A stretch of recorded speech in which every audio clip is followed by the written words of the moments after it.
Hello everyone, আমরা কিন্তু অনেকেই জেনেছি কিংবা শুনেছি বিকেআরসির একটি নতুন আপডেট, যেটা হচ্ছে 16ই ডিসেম্বরের পর থেকে বাংলাদেশের যত আনঅফিসিয়াল সেট আছে এই সেটগুলো কিন্তু বন্ধ হয়ে যাচ্ছে।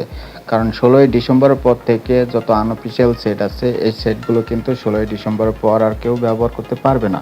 তো সেই ক্ষেত্রে সেখানে কিন্তু তারা একটি লিঙ্ক দিয়ে দিছে এবং তারা বলছে যে সেই লিঙ্কে টেপ করে আপনাদের ফোনটি যদি আনঅফিসিয়াল হয় তাহলে আপনাদের ফোনটি রেজিস্টার করে নিন। সো সেই লিঙ্কে যখন টেপ করা হয় তখন কিন্তু সেই লিঙ্কে কেউই প্রবেশ করতে পারছে না এবং রেজিস্টার করতেও পারছে না। তো এই জন্য কিন্তু অনেকেই অনেক চিন্তা করছে যে আসলে কি 16ই ডিসেম্বরের পর বাংলাদেশে যত আনঅফিসিয়াল ফোন আছে এগুলো কি আসলে কি বন্ধ হতে যাচ্ছে কিনা। তো সেই বিষয়ে কথা বলবো ভিডিওর শেষে। তো তার আগে আপনাদের চেক করতে হবে যে আপনাদের হাতে যে ফোনটি আছে সেই ফোনটিকে আসলে অফিসিয়াল কিনা আনঅফিসিয়াল। তো যদি আনঅফিসিয়াল সেট হয় কিংবা অফিসিয়াল সেট হয় সেটা আপনারা কীভাবে চেক করবেন। তো এটা চেক করা কিন্তু খুবই ইজি একটি প্রসেস। আমরা কিন্তু এই প্রসেসটিও অনেকেই জানি না।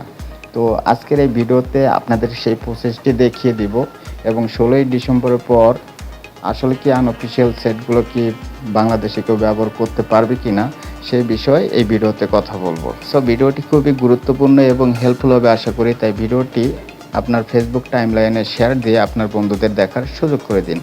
আর কিভাবে আপনার ফোনটি অফিসিয়াল কিংবা আনঅফিসিয়াল এটা চেক করবেন সেই প্রসেসটি দেখানোর জন্য আমাদের চলে যেতে হবে আমাদের মোবাইলের স্ক্রিনে। Welcome to back.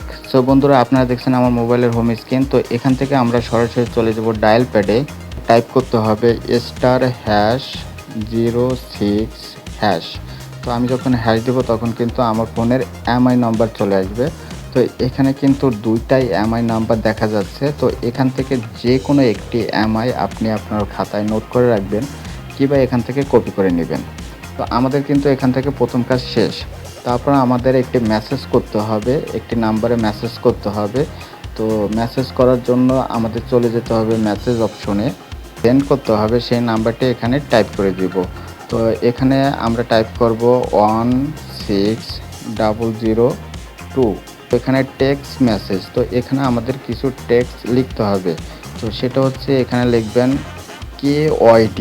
তো দেখুন এখানে আমি লিখছি KYD, তারপর এখান থেকে একটি স্পেস দিবেন। স্পেস দেওয়ার পর তারপরে এখানে টেপ দিয়ে ধরে বসবেন, এমআই নাম্বারটি এখানে দিয়ে দিবেন। তো এমআই নাম্বারটি দিয়ে দেওয়ার পর তারপর এখান থেকে আপনি সেন্ড করবেন। তো এখান থেকে সেন্ড করার পর এটা কিন্তু চলে যাবে। সো দেখুন এই মেসেজটি কিন্তু সেন্ড হয়েছে। তো এখানে দেখুন তারা একটি ফিডব্যাক একটি মেসেজ দিয়ে আমাদের জানিয়ে দিয়েছে যে ডিভাইসটি MIBRT এর ডাটাবেজে পাওয়া যায়নি। তার মানে আমার এই ফোনটি আনঅফিসিয়াল, যে কারণে তাদের ডাটাবেজে এমআইটি পাওয়া যায়নি। আর যদি তাদের ডাটাবেজে এই ফোন এমআইটি পাওয়া যায় তাহলে বুঝতে হবে যে এই ফোনটি অফিসিয়াল। এখন কথা হচ্ছে যে আনঅফিসিয়াল সেট 16ই ডিসেম্বরের পর কিন্তু কেউ ব্যবহার করতে পারবে কি না? অবশ্যই পারবে, কেননা যত আনঅফিসিয়াল ফোন আছে এটা কিন্তু অটোমেটিক্যালি এটা কিন্তু অফিসিয়াল হয়ে যাবে। তবে 16ই ডিসেম্বরের পর থেকে যারা আনঅফিসিয়াল ফোন কিনবে তারা কিন্তু সেই ফোনগুলো বাংলাদেশে আর ব্যবহার করতে পারবে না। তো এটাই কিন্তু সেখানে বলা হয়েছে। সো গাইজ, ভিডিওটি এ পর্যন্তই। ভিডিওটি দেখে যদি আপনাদের ভালো লাগে কিংবা আপনাদের কাছে হেল্পফুল মনে হয় তাহলে ভিডিওতে অবশ্যই একটি লাইক করে দিবেন এবং কমেন্ট করে আপনার মতামত জানিয়ে দেবেন আর শেয়ার করে আপনার বন্ধুদের দেখার সুযোগ করে দিবেন।